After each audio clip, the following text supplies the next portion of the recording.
नोटबंदी हिंदुस्तान के गरीब, किसान, मजदूर और छोटे दुकानदार पर आक्रमण था।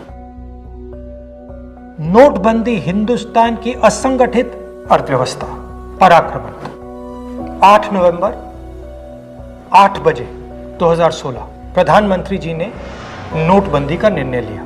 500 रुपए, 1000 रुपए का नोट रद्दी कर दिया। पूरा हिंदुस्तान बैंक के सामने जाके खड़ा हुआ। आपने अपना पैसा, अपनी आमदनी बैंक के अंदर डाली। पहला सवाल, काला धन मिटा? नहीं। दूसरा सवाल, हिंदुस्तान की गरीब जनता को नोटबंदी से क्या फायदा मिला? जवाब, कुछ नहीं।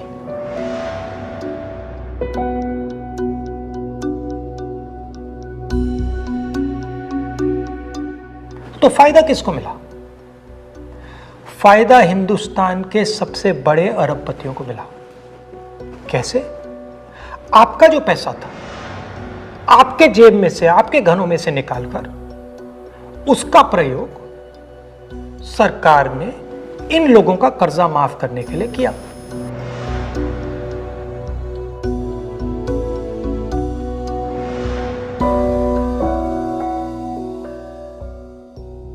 मगर वो सिर्फ एक लक्ष्य था। दूसरा लक्ष्य भी था छुपा हुआ, जमीन साफ करने का। जो हमारा इनफॉर्मल सेक्टर है, असंगठित अर्थव्यवस्था का सेक्टर है, वो कैश पे चलता है। छोटा दुकानदार हो, किसान हो, मजदूर हो, वो कैश से काम करता है।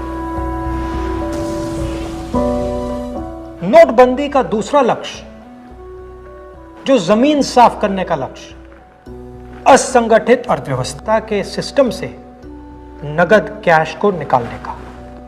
प्रधानमंत्री ने स्वयं कहा कि वो कैशलेस इंडिया चाहते हैं, कैशलेस हिंदुस्तान चाहते हैं। अगर कैशलेस हिंदुस्तान होगा तो असंगठित अर्थव्यवस्था तो खत्म हो जाएगी। नुकसान किसको हुआ? किसानों को, मजदूरों को, छोटे दुकानदारों को, स्मॉल एंड मीडियम बिजनेस वालों को, जो कैश का प्रयोग करते हैं, जो बिना कैश जी ही नहीं सकते।